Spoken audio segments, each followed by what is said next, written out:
성경에 의하면 그리스도인을 위해서 하늘에는 영원한 안식이 준비가 되었다. 그렇게 말하죠.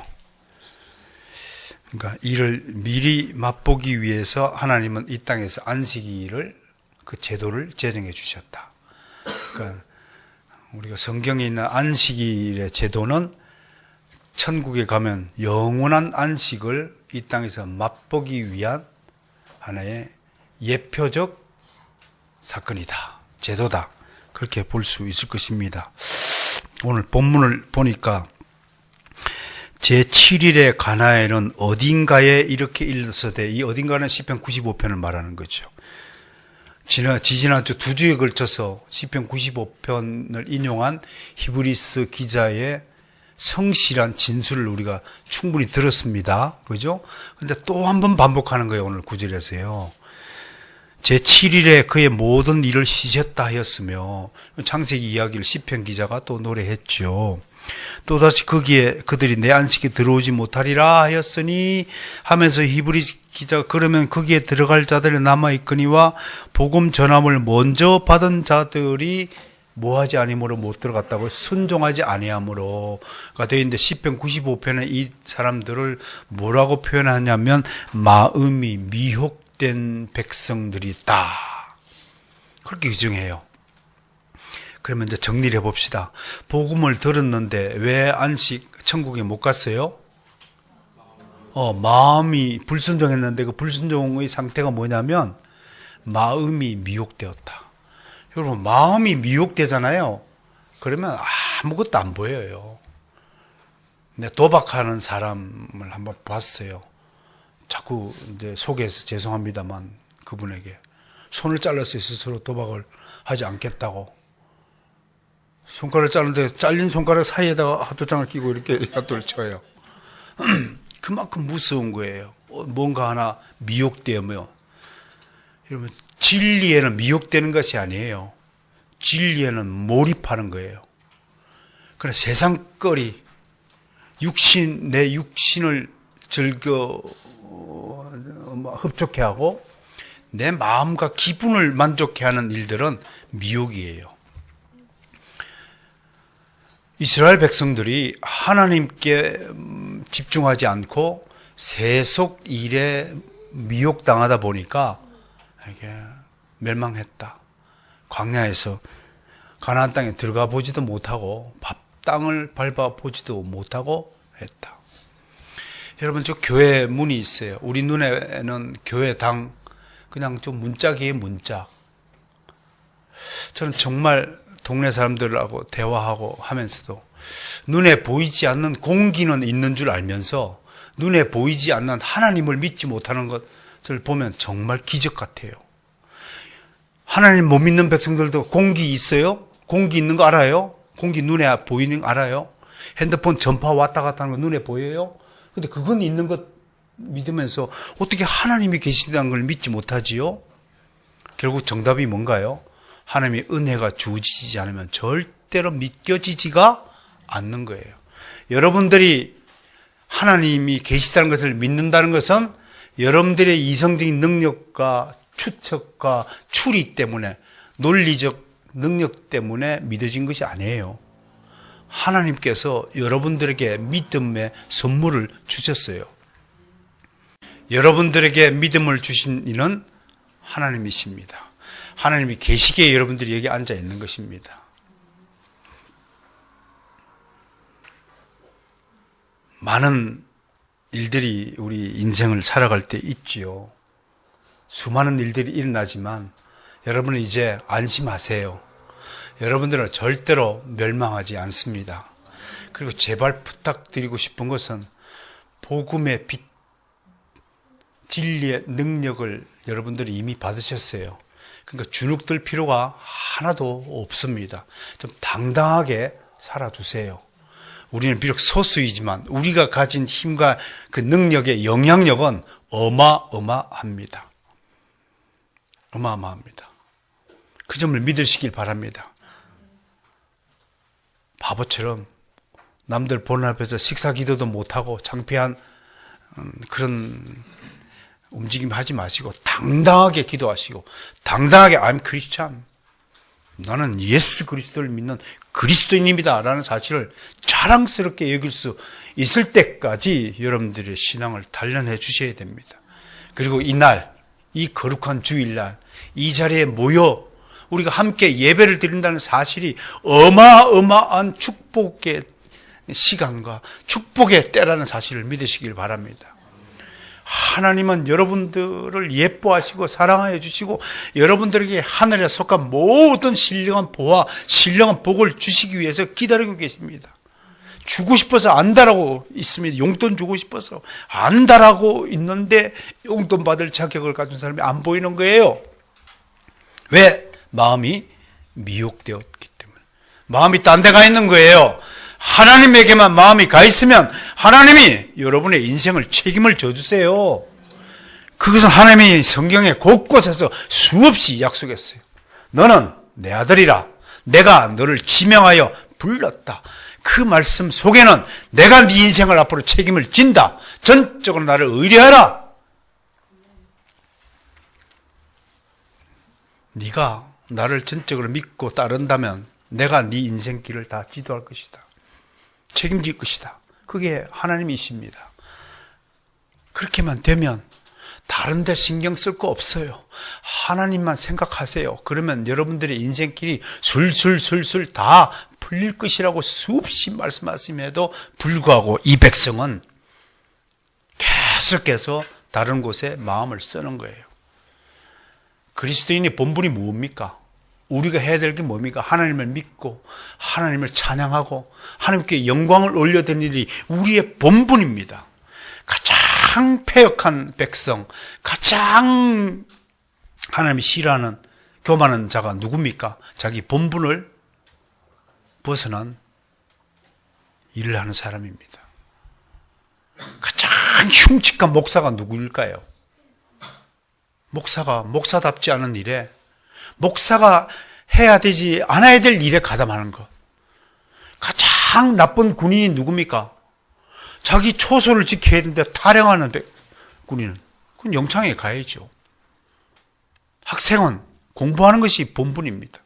학생 때 노래하고 학생 때 뭘 하는 거 아닙니다, 여러분. 원래 학생 때는 배울 학자를 주신 것은 배우는 때에는 배우는 시기를 잘 겪어야 됩니다. 장가갈 때, 결혼할 때가 있습니다. 결혼할 때 결혼합니다.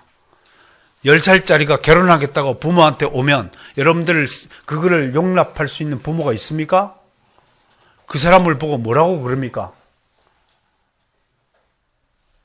따라하세요. 또라이. 10살짜리가 결혼하겠다면 또라이입니다.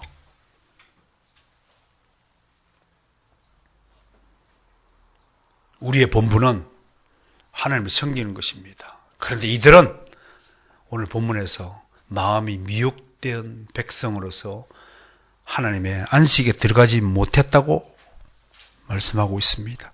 그래서 그러므로 우리가 저 안식에 들어가기를 힘쓸지니라고 오늘 우리에게 권면합니다. 사랑하는 성도 여러분, 정말 천국에서 뵙기를 원합니다.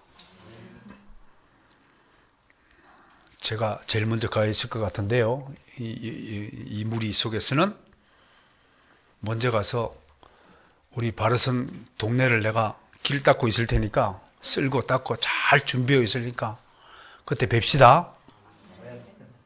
세상에 미혹되면 못 들어가요. 주님만 섬기시는 여러분들이 되시기를 정말 축원합니다. 소망합니다. 인생 별 것 없어요. 여러분들이 아무리 길을 쓰고 뭔가 해보겠다고, 하고 싶은 거 한다고, 해보겠다고 길을 써도 하나님이 없다면 앙코 없는 찐빵입니다. 오아시스 없는 사막입니다. 그가 하는 일은 모두 실패할 것입니다. 절대로 성공할 수 없습니다. 왜? 뿌리가 없는 열매가, 식물이 어떻게 열매를 맺습니까? 하나님이 우리의 뿌리입니다. 모든 인간의 뿌리가 하나님입니다. 왜 하나님을 믿지 않는 백성들이 멸망할까요? 뿌리가 없기 때문에 결과적으로 시들고 마는 것입니다. 따라서 합시다. 오직 하나님만 섬기겠습니다. 오직 하나님만 섬기겠습니다. 여호수아가 그렇게 고백했죠. 나와 우리 집은 오직 여호와만 섬기겠습니다. 그런 구절들 집에 좀 써서 붓글씨를 좀 써서 전정배 집사님한테 부탁해서 나는 앞으로 영원토록 다른 데 눈길 주지 않고 다른 여자한테 눈길 주지 말고 오직 하나만 바라보신 여러분이 되시기를 바랍니다. 십자가만 바라봅시다.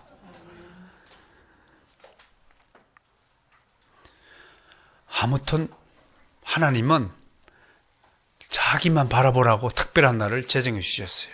그래서 저는 안식일은 하나님만 바라보는 날, 그렇게 해석하고 싶습니다. 그래서 안식일을 지키라고, 안식에 들어가길 힘쓰라고 이렇게 권면했다라는 말씀을 먼저 드리고 싶습니다. 자, 유대인들 이야기를 좀 해보겠습니다. 유대인들은 초기부터 안식일을 지키며 살았습니다. 안식일은 하나님의 명령이니까 지킨 것입니다. 명령이니까 지키는 것보다 더 한 수 위가 뭡니까? 스스로요. 이 명령을 왜 하셨는가? 의미를, 이유를 분명히 이해하고 인지하고 믿은 다음에 내가 스스로 자발적으로 이게 이런 뜻이었구나 하고 지키는 것입니다.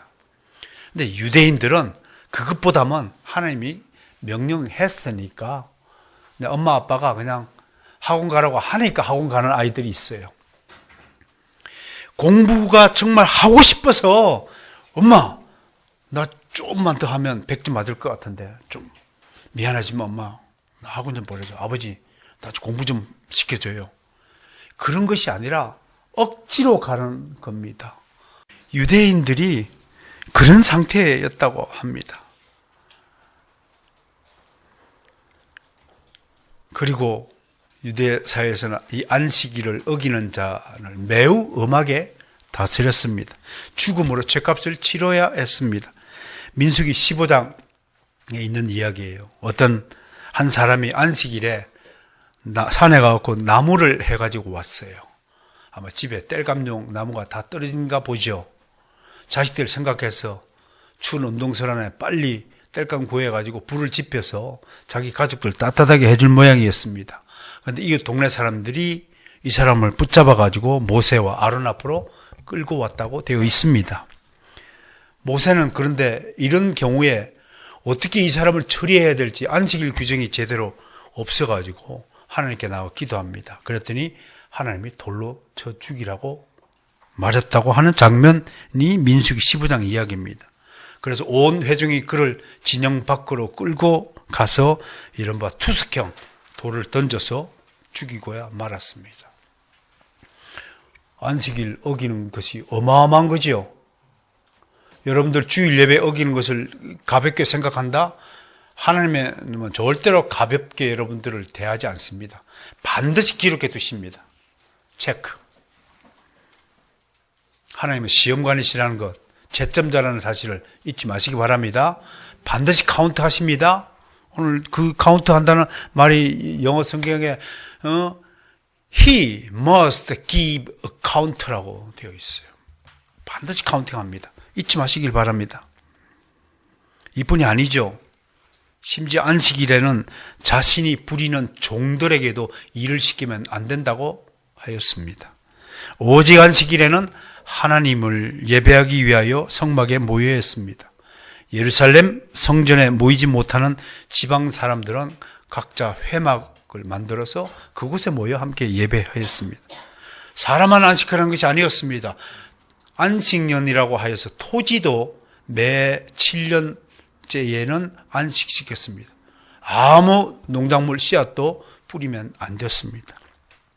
또 이 해에는 채무자, 빚진 자가 있다면 채권자가 빚을 갚으라고 독촉해서 안 된다는 규정도 있습니다. 왜? 빚을 갚으라 해도 안식년 때 토지를 굴릴 수 없으니까 농산물 수확을 올릴 수 없으니까 그 해만은 원금과 이자를 갚는 일을 면제 줬다. 그런 제도가 있다고 하는 것입니다. 이만큼 유대인들에게 안식일은 생명과도 같이 중요한 것이었습니다. 그런데요, 갑자기 누가복음 6장 5절에 보면 예수님이 나타나더니 내가 안식일의 주인이다, 그렇게 말을 했습니다. 그 유대인들이 이런 신성 모독을 하는 작자가 있느냐 해서 그걸 예수님을 신성 모독죄로 고발하고 있습니다. 이 말씀을 오늘 히브리서 말씀과 비교하면 쉽게 이해가 될 텐데, 당시 유대인들은 내가 안식일의 주인이다 라고 하는 말을, 의미를 이해하지 못했습니다. 우리는 이제 히브리서를 통해서 예수님의 이 말씀의 뜻이 무엇인가를 풀이할 수 있습니다. 자, 히브리서에서 하나님이 누구시라고요? 하나님은 집을 지은 자다, 그렇게 설명하죠. 집과 안식은 같은 동의어로 사용하고 있죠. 예수님은 그 집 주인의 상속을 받은 상속권을 가진 아들이다. 그리고 그 집에 누군가요? 예수님 거도 되죠. 그럼 하나님의 집의 주인은 예수님이죠. 집과 안식은 동의어니까 안식의 주인은 예수님이 되는 것으로 탁 들어맞지 않아요. 누가복음 6장 5절에 그 예수님의 안식일 주인 발언을 들은 유대인들이 히브리서를 쓴 이 기자의 신학적인 위치까지만 갔더라도 오해하지 않았을 것입니다. 복음서 전체를 통해 보아도 예수님과 말과 행동으로 자신이 안식일의 주인임을 몇 번씩이나 증명하고 있습니다. 마태복음 12장에는 어떤 사건이 있냐면 안식일에 주의 제자들이 밀 이삭을 잘라 먹는 사건이 기록되어 있죠. 그러니까 또 바리새인들이 나와가지고 당신 제자들이 안식일 규정을 범해서 잡아다가 족쳐야 된다고, 돌로 쳐 죽여야 된다고 막 이제 그렇게 하니까 예수님이 뭐라고 변론합니까? 사무엘상에 기록된 다윗의 사례를 딱 들어가지고, 다윗이 배가 고파가지고 사울 왕에 쫓겨 도망다니면서 배가 고프니까 노베 제사장한테 가가지고 진설병, 제사상에 놓인 떡을 얻어다가 자기 수하들하고 나눠 먹었던 사례를 들면서 안식일보다 더 중요한 것은 배고픔을 면하는 것이 더 중요하다. 안식일이 사람을 위해 있는 것이지 그 누구를 무엇을 위하여 있는 것이 아니다라고 강력하게 변화하고 계십니다. 우리는 이 사례를 통해서 안식일의 정신이 무엇인가를 예수님을 통해서 깨닫게 된 것입니다. 유대인들 입장에서는 굉장히 놀랍고 새로운 해석이었습니다. 안식일 어기면 무조건 죽는 줄만 알았는데 예수님이요, 안식일 지키는 그 자체보다도 안식일에 사람 생명 구하는 것이 더 중요하다라는 것을 말씀하는 것입니다. 바로 이어서 어떤 손 마른 자를 고쳐 주셨어요. 마태복음 12장에 보면요. 이 안식일 의미하는 정신이 무엇인가? 유대인들 안식일 제도라는 그 규정을 지키는 것에만 관심을 보이던 유대인들의 고정관념이 확 깨어지는 순간이었습니다. 주인이라 하면 주권을 가진 사람을 주인이라고 말합니다. 우리 인생의 주인은 하나님이십니다.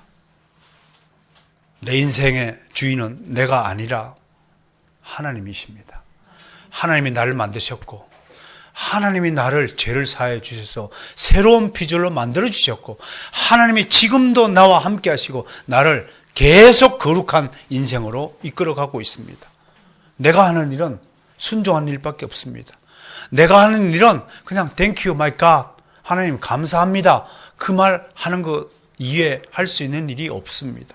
그저 하나님이 시킨 일에 최선을 다하는 것밖에 없습니다. 내가 뭔가 주도적으로 인생을 꾸려갈 수 있는 자격, 권능, 능력도 없다는 점을 우리는 알아야 됩니다. 하나님이 만물의 주권자이십니다.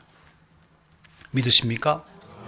따라서 고백합시다. 내 인생의 주인은 하나님이심을 믿습니다.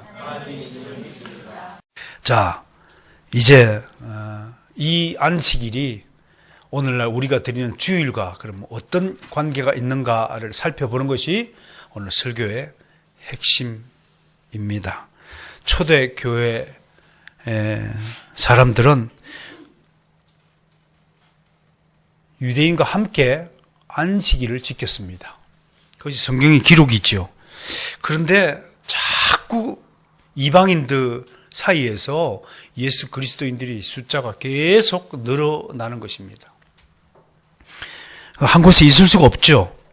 또 서로 믿음이 다르니까. 처음엔 같은 유대인이다, 같은 가족이다, 같은 형제다, 같은 민족이다, 그래서 같이 모여서 예배를 드렸잖아요. 근데 그게 어느 시점 가니까 같은 종족이 아니라는 거예요. 같은 종류의 인간이 아닌 거예요. 전혀 다른 부류라는 사실이 점점 밝혀지는 거예요. 그리스도인과 유대교인이 어찌 갖출 수가 있겠습니까? 그러니까 1세기 중후반에 가서 계시록에 보면요, 그리스도인들 안식일에 모이는 대신에 주님이 부활하시는 날을 주의 날로 부르기 시작하면서 이 날에 모이기 시작한 것이 역사적인 증거입니다.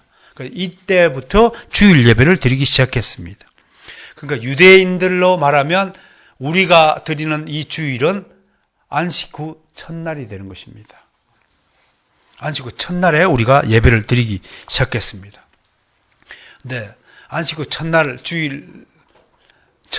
주일로 만들어서 이날에 예배를 드리는 것이 성경적 근거가 있는 것인가? 라고 신학적 논점의 하나입니다.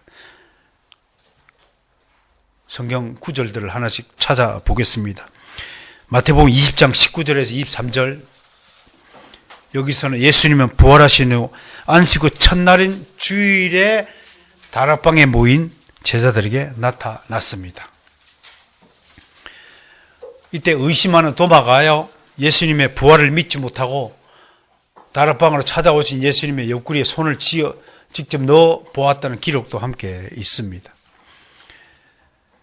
요한복음 20장의 기록입니다. 주일은 한마디로 주의 날입니다. 신약 성경에서 주의 날이라는 표현은 딱 4번 등장하는데 3번은 종말 때 심판의 뜻을 가리키고요, 단 한 번은 그리스도의 날을 의미하는 날로 그렇게 기록되었습니다. 그렇다면 먼저 신약 시대의 주일과 안식일의 상관성에 대해서 각 신학적 입장이 무엇인지 한번 살펴보도록 하겠습니다. 먼저 종교개혁가인 마르틴 루터입니다. 이분은 안식일 제도를 완전히 무시하였습니다. 완전히 폐지됐다. 그거 지킬 필요가 없다. 싸그리 그냥 지우개로 지워도 된다. 오직 우리에게는 주일만 있다. 그러나 칼빈은 그렇게 말하지 않았습니다. 사도 바울의 주장, 갈라디아서 4장의 주장을 근거로 제4계명의 의식적인 부분은 그리스도가 오심으로 의심의 여지 없이 폐지되었지만 그 안식일 정신은 그대로 주일에 녹아들었다라고 칼빈은 말했습니다. 그러니까 안식일의 의미를 주일에 투영하여서 주일은 마지막 날에 있을 영원한 안식의 완성을 바라본 것이다, 그렇게 설명했습니다. 그리고 안식일은, 율법 아래서의 안식일은 복음 아래에서의 주일의 그림자였다, 예표였다라고 해석을 했습니다. 이것으로서 주일의 의미가 완성이 된 것입니다. 완전히 정리가 된 것이다 라고 하는 것입니다. 안식일은 실체가 아니다, 율법은 복음의 그림자다라는 뜻으로 계속 바라보았습니다. 그러면서도 루터와 칼빈 등 종교개혁가들은 가톨릭 교회가 목숨처럼 지켜오던 절기들의 풍습들을, 관습들을 다 미신적 행위라고 생각하고 다 폐지하였습니다. 그 안식일의 제도적, 의식적인 제도들은 다 폐지가 되었다. 안식일의 동물 제사 같은 그런 형식들은 다 폐지가 되었다. 다만 우리가 손에 쥐어야 될 것은 안식일의 위대한 정신이다. 안식일은 하나님 품 안에 쉬는 것이다. 그리고 새로운 피조물 만들어주신 예수 그리스도의 부활을 노래하는 날이 진정한 안식일의 정신이다. 그렇게 설명을 하고 있었습니다. 안식일에 대해서 제가 가장 여러분들에게 소개하고 싶은 의견은 조나단 에드워즈의 의견입니다. 그런 구약의 안식일 제도는 사라진 것이 아니라 신약의 주일 제도 안에서 성취되었다고 했습니다. 그리스도는 10계명 중 어떤 계명도 폐지한 적이 없다라는 것을 근거로요 하시면서 성경은 두 종류의 창조를 이야기하고 있는데 바로 구약의 교회는 옛 창조를 기념하는 것이고 신약의 교회는 예수님의 새 창조를 기념하는 것이다. 장사된 지 사흘 만에 이루어진 예수 그리스도의 부활은 엿새 동안의 창조에 있었던 하나님의 안식과 동일한 것이다 라고 해석하였습니다. 정말 탁월한 주일 성수에 대한 신학적인 근거를 제공한 해석으로 우리는 평가를 하고 있습니다. 우리는 주일이 단지 그리스도의 부활만을 의미하는 날이 아닙니다. 하나님의 안식일 제도의 그 정신을 그대로 우리가 끌고 와서 이 거룩한 주일날에 여러분 안식의 정신과 주의 부활의 정신을 고스란히 담아내는 날이 바로 이 날이라는 사실을 우리 잊지 않아야 됩니다. 또한 동시에 우리 청교도 선조들이 주장한 것처럼 6일 동안 열심히 일하고 이날 하루 쉬는 자연법적으로도 노동을 쉬는 날로 또 안식의 정신을 그대로 담아내고 있다는 사실을 우리가 기억해야 할 것입니다. 그럼에도 안식교를 비롯한 일부 이단들에서 기독교가 일요일을 주일로 정하는 것은 배교의 명백한 증거다라고 우리를 공격합니다. 그들은 일요일이 안식일 날인 것으로 생각하고 특정 날을 잡아서 그 날을 안식일 날로 지켜야 한다고 주장하고 있습니다. 과연 이들의 주장, 신학적 근거가 타당한 것인가 우리는 따져 보아야 합니다. 일요일만이 안식일인가? 하나님이 제6일 7일째 안식했다고 해서 그 7일째가 일요일이어야 하는가? 라는 문제를 우리가 생각해 봐야 됩니다.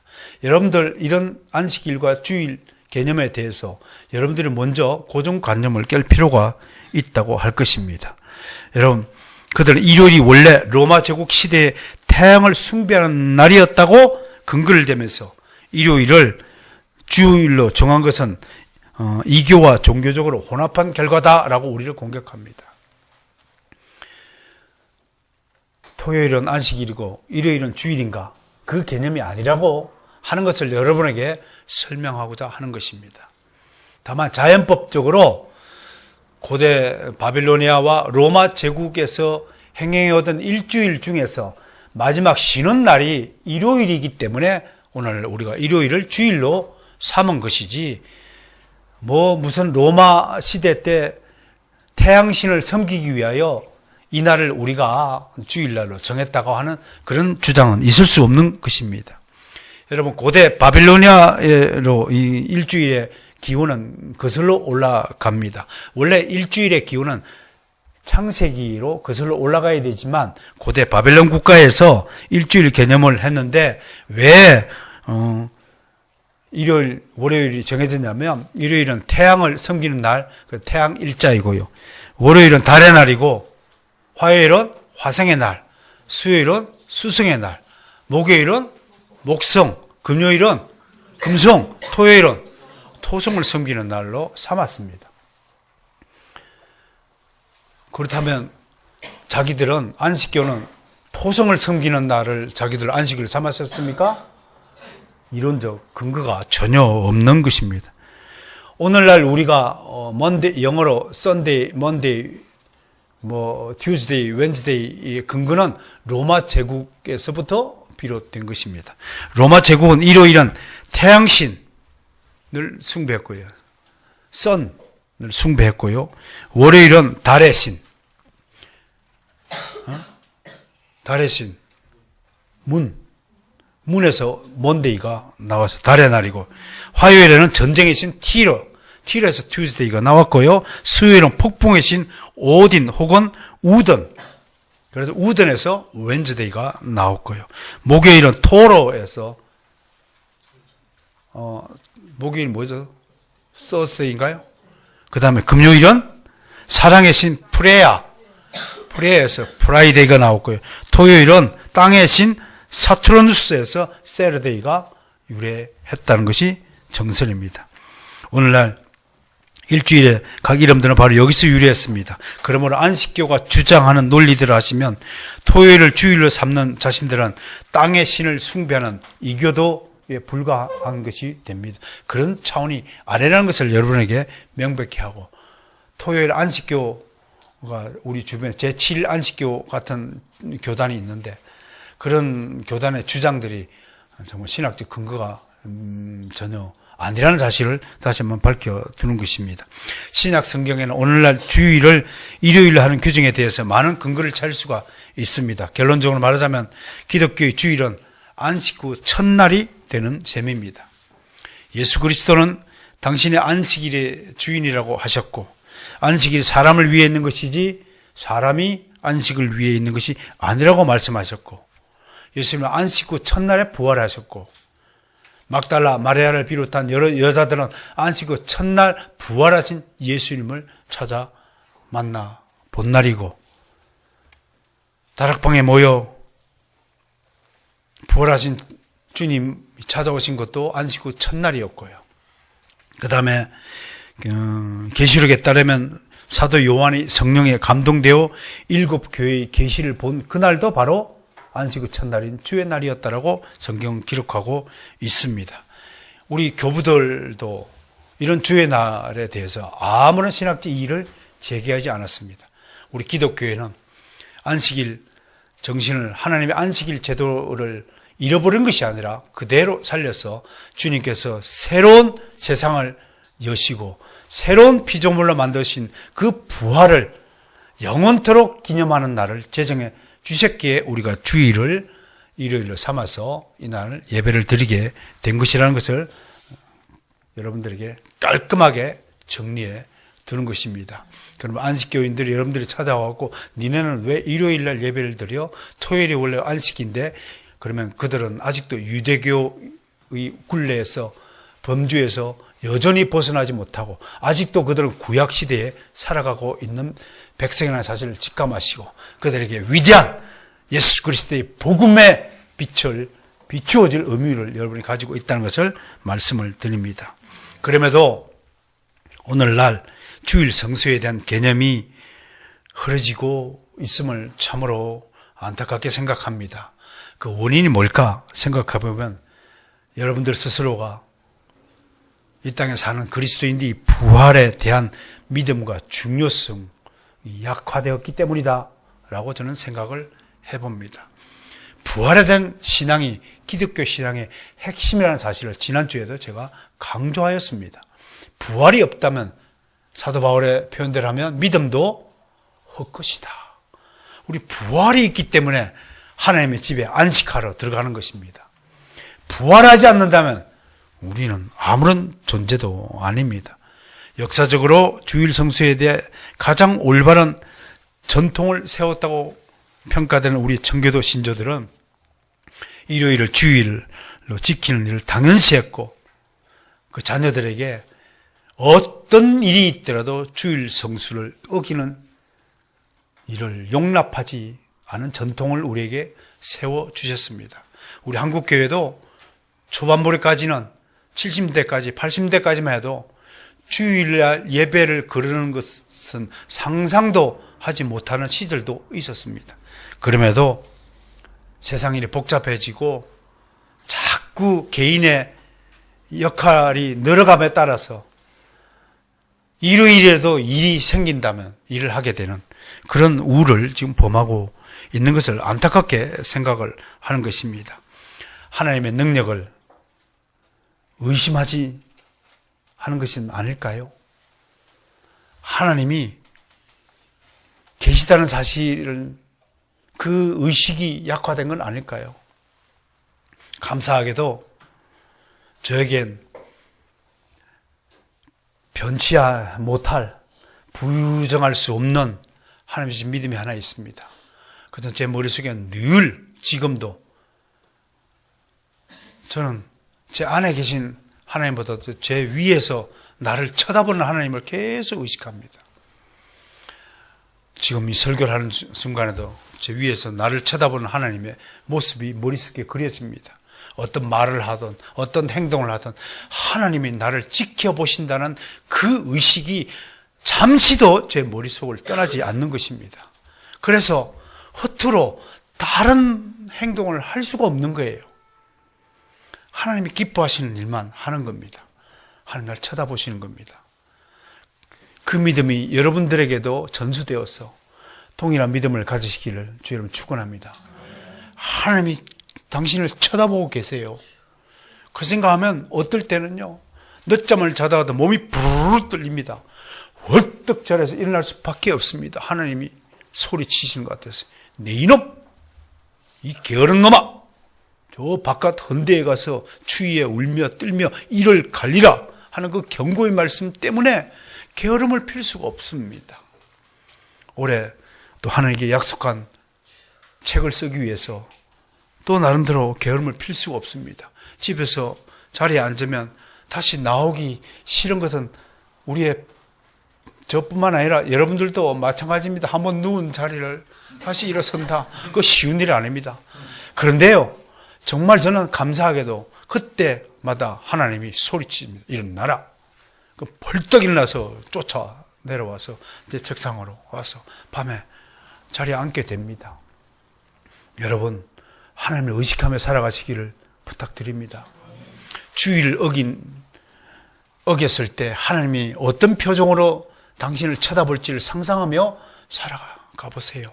그렇다면 여러분들의 신앙이 깊고 퇴색되지 않을 것입니다. 우리는 이 그리스도의 부활의 정신을 잊지 말아야 할 것입니다. 특별히요, 주의를 거룩하게 지키기 위해서 우리 선조들은 예배 모범이라는 문서를 만들어서 우리에게 물려주셨습니다. 특히 주일날 어떻게 보내야 할 것인가는 웨스트민스터 예배 모범 제6항에 그대로 남아 있습니다. 그걸 읽어주는 것으로 오늘 하나님의 말씀을 전하는 것을 종료하도록 하겠습니다. 첫째, 주일 아침에는 일어나자마자 중보의 기도를 하라. 다 읽어 드릴 수 없고 제가 정리합니다. 다른 사람을 위하여 기도하는 시간을 가져라. 주일 아침에는.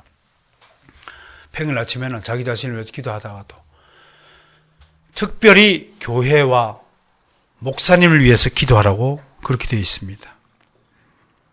목사님이 봉직하는 가운데 복 받기를 위하여 기도하라. 주일 아침마다 제가 복 많이 받기를 위해 기도해 주시기를 바랍니다. 하나님의 복을 많이 받아야 여러분들에게 은혜로운 말씀을 선포할 것 아니겠습니까? 그리고 주일 아침에 이 예배를 드림에 있어서 뭐가 빠졌는가 부족한가를 잘 준비하라고 6항제 1조에 딱 명시했습니다. 두 번째, 개회 때부터 일심단합함으로 예배 전부에 참여하기 위하여 정한 시간에 도착하라. 정시 회집하라. 지각하지 말라. 이런 뜻입니다. 한마디로. 그리고 축복 기도할 때까지 특별한 연고 없이 자리에서 일어서거나 왔다 갔다 하지 마라. 떠나지 마라. 예배 시간에 자리를 옮겨가고 왔다 갔다 하는 사람, 하나님 기뻐하지 않는다. 법으로 정해져 있습니다. 이게 법입니다. 그러니까 이걸 어기면 우리 이제 벌금을 낼까요? 어떻게 할까요? 어기면 어떻게 할까요? 뭐 특별 찬송을 부르게 할까요? 아무튼 우리 법이 이렇게 되어 있습니다. 세 번째로, 예배를 마친 후에는 어떻게 살아야 되는가 라고 규정해 두셨습니다. 주일에 연회나 세속적 쾌락을 삼가라. 그러나 고의적으로 임의적으로 주일날 세속적인 쾌락, 놀이, 예배 들어가서 나 등산을 간다든지 그냥 축구를 한다든지 운동을 한다든지 이런 거는 우리 선조들의 입장에서는 상상을 못하는 거예요. 그런 가정이 있다면 다음 주에 당장 권직 내려요. 당장 불 세워요. 숱한 금지. 여러분, 가장 엄중한 벌이 뭐냐면 성도들에게는 숱한 금지고요, 목사에게는 설교 금지입니다. 이거는 목숨값으로 지불해야 될 중대 범죄라고 하나님은 인정하십니다. 여러분들은 그렇게 생각하지 않을지 모르지만 하나님의 입장만 전하는 겁니다. 제가 지금 여러분에게 전하는 이 법도는 하나님이 정하신 것이니까 하나님이 판결하시겠죠. 여러분들은 가볍게 생각할지 모르지만 수창금지를요, 하나님은 목숨값으로 지불해야만 그 벌이 해제될 수 있을 만큼 중요한 법으로 규정해두고 있습니다. 그럼 어떻게 보내야 되느냐? 기도하고 영적 수양서를 읽되, 기독교 강의 읽으세요. 특별히 성경을 공부하고 묵상하며 교리문답을 교수하며, 교리문답 가르쳐라. 오후 예배 때 우리의 개혁교 전통은 교리문답 가르치는 것이 전통입니다. 예배 후에 주일 오후 날은 모여서 교리문답 서로 가르치고 배우는 시간이다. 그렇게 정하고 있는 것입니다. 종교적 담화하고 신학을 연구하고 시편 찬송을 부르고 병자를 방문하고 가난한 자를 구제하며 무식한 자를 따로 가르치고. 우리 교회에 무식한 자가 누굽니까? 불신자에게 전도하며 경건하고 사랑하며 은혜로운 일을 행함이 옳다. 이렇게 규정하고 있습니다. 사랑하는 성도 여러분, 안식에 들어가기를 힘쓰라 한 것은 그대로 오늘날 우리에게 주일 성수에 힘쓰라 라는 말로 해석할 수 있을 것입니다. 여러분들은 주일 문제에 대해서 내가 특별히 강조하지 않아도 아주 성실하게 모범되게 주일 성수를 하시는 분인 것 같아서 더 이상 강조하지 않겠습니다만, 아무튼 이 주일을 지키는 일이 점점 퇴색되어 가고 마치 드려도 되고 안 드려도 되는 것처럼 생각하는 무사 안일주의를 경계하며 우리 교회는 절대로 이런 일이 반복되지 않았으면 좋겠다는 말씀으로 오늘 하나님의 말씀을 대신합니다.